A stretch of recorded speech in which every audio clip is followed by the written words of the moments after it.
दोस्तों इंडिया का एफनो मार्केट जहां रिटेल ट्रेडर्स की एक्टिविटी बहुत एग्रेसिव रही है, वहां रिसेंट डेटा के इंटरेस्टिंग चेंज दिखा रहा है। और इंडेक्स ऑप्शन का नॉशनल टर्नओवर 29% तक गिरा है। तो क्या एफनो का क्रेज खत्म हो रहा है? क्या सेबी के नए रूल्स ने ट्रेडर्स को मार्केट से दूर कर दिया है ना? रूल्स बदला, गेम बदला, ऐसा कुछ लग रहा है क्या?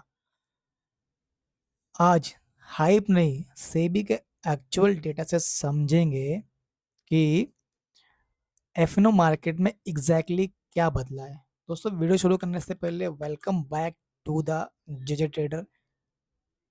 और दोस्तों डिस्क्लेमर बहुत इंपॉर्टेंट है, इसको आप देख लो, पढ़ नोट कर लो, उसके बाद ही वीडियो देखेगा, ठीक है? तो चलिए बिना देरी के शुरू करते हैं। तो मैंने बताया आपको ये दोस्तों, सबसे पहले चेक करते हैं रियलिटी। सबसे पहले 29% का जो करेक्टली करेक्टली समझेंगे हम लोग, ठीक है? वो समझते हैं पहले क्या है। सेबी ने दिसंबर 24 और मई 25, ठीक है, को same period previous previous year से कंपेयर किया। और इसमें index options turnover premium terms में 9% डाउन है, और नॉशनल टर्म्स में 29% डाउन रहा, ठीक है? तो इसका मतलब ये नहीं कि पूरा एफनो मार्केट 29% छोटा हो गया है, ठीक है? इसका एक कोई मतलब नहीं है, ठीक है? और स्पेशली इंडेक्स ऑप्शन टर्नओवर का डेटा है ये स्पेशली वही डेटा है, ठीक है? इंडेक्स ऑप्शन का टर्नओवर का, ठीक है? और यही डिस्ट्रैक्शन जो है, डिस्ट्रैक्शन इस पूरी स्टोरी को समझने के लिए इम्पोर्टेंट है, ठीक है? तो अब आगे देखते हैं हम लोग कि आगे क्या है चीजें। सेबी का नया रूल क्यों और क्या बदला, ये हम समझते हैं। अब एक्टिविटी कूल क्यों हुई बेसिकली, इसके पीछे मल्टीपल रेगुलेटरी चेंज है। पहला, वीकली एक्सपायरी रेशनलाइज हुई है ये। दूसरा, एफनो कॉन्ट्रैक्ट साइज इंक्रीज हुआ है ना, सिक्स बढ़ गया बेसिकली। और तीसरा, ऑप्शंस प्रीमियम प्रीमियम का up front collection. Simple language में दोस्तों, छोटे कैपिटल के साथ फ्रिक्वेंट स्पेकुलेटिव ट्रेडिंग का इन्वायरमेंट पहले जैसा नहीं रहा। सेबी का ब्रॉडर ऑब्जेक्टिव था इन्वेस्टर प्रोटेक्शन और मार्केट स्टेबिलिटी को स्ट्रेंथ करना। इन्वेस्टर प्रोटेक्शन, लेस स्पेकुलेशन और मार्केट स्टेबिलिटी को स्ट्रेंथ करना, ये उनका मेजर जो है और ये था, ठीक है? ये तो कोई, ये आप देख सकते हो, सेबी का सर्कुलर है जो ऑफिशियल डेटा है, ठीक है? तो ये जो है मैंने वहाँ से निकाल के यहाँ पे डाला मैंने पीपीटी में आपको समझने के लिए, ठीक है? अब आगे देखते हैं दोस्तों, आगे क्या है। सेबी ये सब क्यों कर रहा है बेसिकली, है ना? मतलब ऐसा लग रहा है हमें परेशान कर रहे हैं, बट देखते हैं क्यों ऐसा कर रहे हैं। और इसका रीजन एक सेबी स्टडी से समझ आता है। FY 22 से FY 24 के बीच 93% individual equity FNO traders loss में रहे हैं। लॉस में रहे 93%, जस्ट इमेजिन। और अगर हम लोग एग्रीगेट लॉसेस देखेंगे ना, तो 1.8 लाख करोड़ FY 22-24, ठीक है? इससे ज्यादा रहे बेसिकली।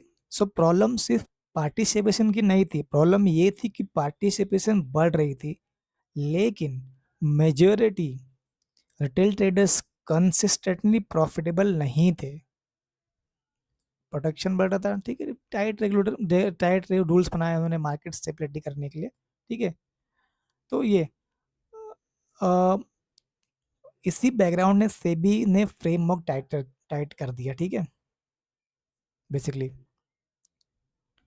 तो मतलब हमारे लिए सोचा कि रिटेल ट्रेडर्स जो है वो कंसिस्टेंटली प्रॉफिटेबल नहीं थे, इसलिए ये इन्होंने ये सब टाइट किया है, ताकि हम लोग, ताकि ज़्यादा नुकसान ना हो, या फिर तो वो लोग भी प्रॉफिटेबल हो। तो हमारा सोच के किया बेसिकली रिटेलर्स लोग का, ठीक है। अब ये सेबी का नया रूल में क्या ट्रेडर्स पर क्या इम्पैक्ट हुआ, ठीक है। बेसिकली क्या बदला है वो दिखते हैं हम लोग, ठीक है।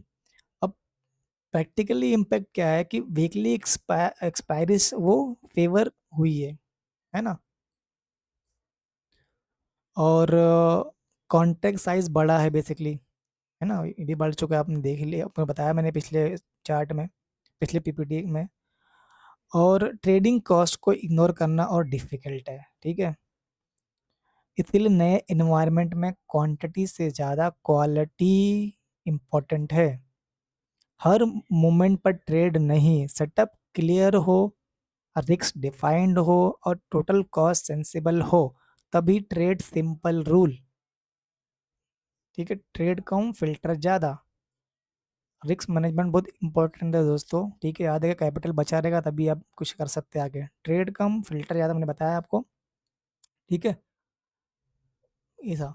तो अब वो ट्रेडिंग भी देख लो, वो ट्रेडिंग का कॉस्टली भी हो रहा है ना, वो ट्रेडिंग हम करते हैं, हमारा ब्रोकरेज जा रहा है, सब जा रहा है, हमारा मतलब बेसिकली नुकसान ही हो रहा है, एसटीटी हो रहा है, बढ़ गया है, ऐसा है, ठीक है। तो ये है दोस्तों, अब आगे क्या क्या एफएनओ खत्म हो रहा है, ये सबसे बड़ा क्वेश्चन है कि नहीं। रिसेंट डेटा में कूलिंग क्लियरली दिखती है, इग्नोर नहीं कर सकते हम लोग, देख रहे हो। Normal 99% year on year decline, 29% year on decline, notional terms, premium terms, ठीक है। ओवरऑल इक्विटी डेरिवेटिव्स सेगमेंट की एवरेज डेली ट्रेड वैल्यू भी approximately 5% year on year decline हुई है, ठीक है। और unique individual traders approximately 20% year on year down हुए हैं। ट्रेडर्स भी डाउन, क्या कर सकते हैं,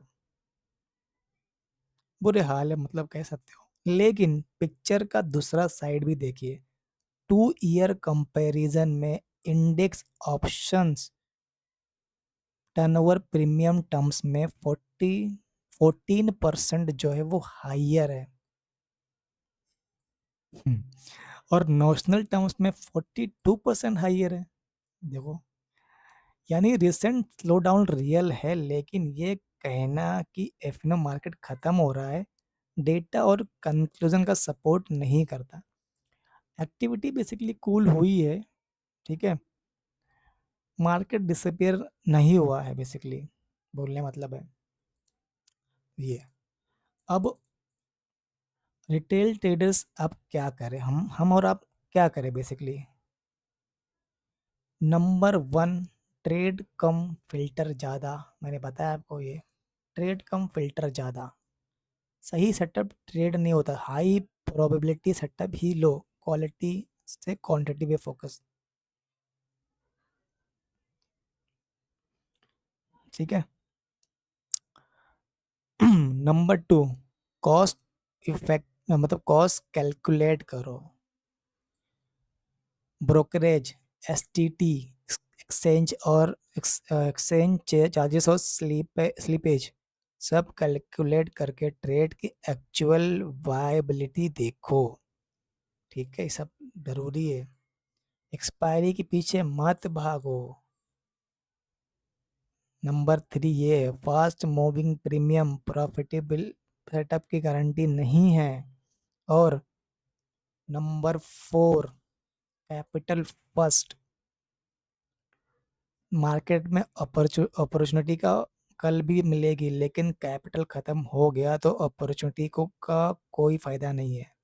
सर्वाइवल फर्स्ट, अपॉर्चुनिटी बाद में, सर्वाइवल बहुत जरूरी है ये। सर्वाइवल फर्स्ट, अपॉर्चुनिटी बाद में, ठीक है, ये ध्यान रखिए। अब फाइनल समरी क्या है, ये भी देख लेते हैं। तो फाइनल फाइनल समरी है कि हाँ, एफएनओ एक्टिविटी में रिसेंट कूलिंग हुई है, ठीक है।